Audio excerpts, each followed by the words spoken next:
हे पुरावे भी समोर आणीन।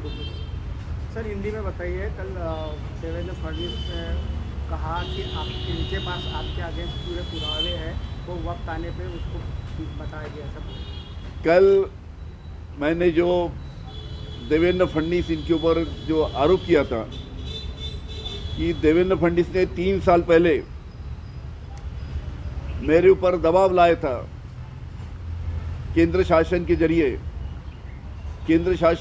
मेरे ऊपर दबाव लाके देवेंद्र फडणवीस ने मुझे उस वक्त उद्धव जी ठाकरे के खिलाफ में एफिडेविट करने के लिए बोला था, आदित्य ठाकरे के खिलाफ में झूठा एफिडेविट करने के लिए बोला था, अजीत पवार के खिलाफ झूठा एफिडेविट करने के लिए बोला था।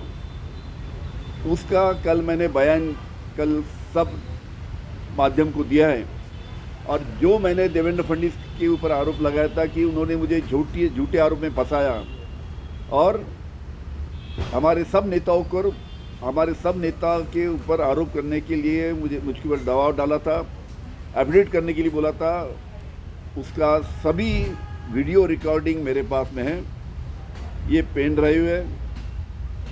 कोई मुझे चैलेंज करेगा तो मैं ये पेन ड्राइव के जरिए मैं पूरा उसका खुलासा करूंगा।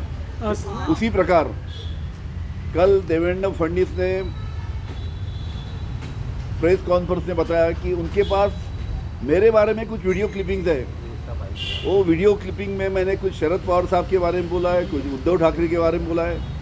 मेरा जाहिर आह्वान देवेंद्र फडणवीस को है कि उन्होंने उनके पास जो वीडियो क्लिपिंग्स है मेरे बारे में, उसको उन्होंने जाहिर करना चाहिए, लोगों के सामने लाना चाहिए। मेरा उनको आह्वान है।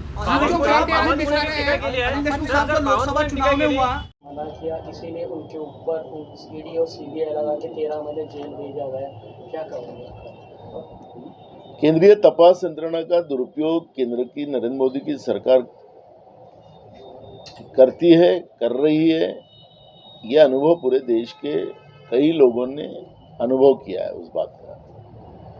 जो इनके साथ है उनको ईडी से मुक्त, उनको सीबीआई से मुक्त, जो इनके विरोध में है उनको ईडी और सीबीआई में डालने का काम इन लोगों ने किया है। ये तो स्पष्ट है। अनिल देशमुख जी ने जिस तरह से बात कही है, स्वाभाविक है कि उनके ऊपर भी प्रेशर लाया गया होगा। तुमको हम छोड़ते किसी के नाम लो, उसका एफिडेविट जो बना के दिया था कॉपी, जिसका अनिल देशमुख बात करते, शरद पवार जी का नाम लो, किसका नाम लो, अनिल देशमुख जी बोल रहे हैं। तो ये दबाव लाया गया होगा। और ये सिर्फ महाराष्ट्र में नहीं, पूरे देश में नरेंद्र मोदी की सरकार ने केंद्रीय तपास, ईडी और सीबीआई का वापर किया है। ये स्पष्ट है। अनिल देशमुख जो बोल रहे हैं वो बात सच होगी। देवेंद्र फडणवीस ने यह भी कहा कि उनके पास शरद पवार, उद्धव ठाकरे की जो बातचीत है उसका ऑडियो वीडियो पूरा उनके पास रिकॉर्ड है, वो वक्त आने पे भी वो खुलासा कर सकते हैं। मुझे देवेंद्र फडणवीस साहब की बड़ी चिंता होती है हमेशा कि वो राज्य के गृह मंत्री है, एक लंबे समय से 5 साल 14 से 19 हो रहे हैं, अभी 2.5 साल से राज्य के गृह मंत्री है। बड़ा यानी इतना लंबा समय राज्य के गृह मंत्री का अनुभव देवेंद्र फडणवीस साहब को है।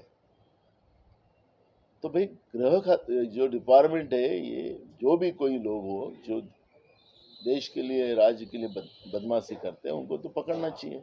उनके पास ऑडियो वीडियो होते हैं, चुप क्यों रहे? इलेक्शन के मुंह पे इस तरह की बातें कर कर जो मूल लोगों के मुद्दे हैं उसको डाइवर्ट करने का काम ये बीजेपी करती है, और वही देवेंद्र फडणवीस जी कर रहे हैं। मुझे लगता है कि आज महाराष्ट्र में जो ड्रग की व्यवस्था बना के रखी, नई जनरेशन को खराब करने का काम इनने किया, उसके बारे में देवेंद्र फडणवीस जी क्यों बात नहीं करते?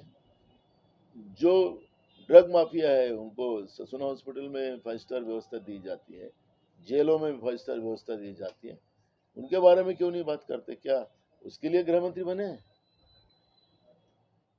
राज्य में हम लोग औद्योगिक व्यवस्था में पीछे हुए, बेरोजगारी सबसे ज्यादा अगर कोई राज्य में है तो महाराष्ट्र में है, उसका जवाब क्यों नहीं देते? उसमें बात करना चाहिए। लेकिन चुनाव के समय में अपोजिशन का ऑडियो और वीडियो हमारे पास है और उनको डराने का काम अगर ये लोग कर रहे हैं तो ये महाराष्ट्र की लोकतांत्रिक परंपरा नहीं है। ये शाह फुले अम्बेडकर का महाराष्ट्र है। ये महाराष्ट्र में ऐसे धमकी को लोग कभी समर्थन नहीं करते, ये हमारे मित्र देवेंद्र फडणवीस साहब को बताना है।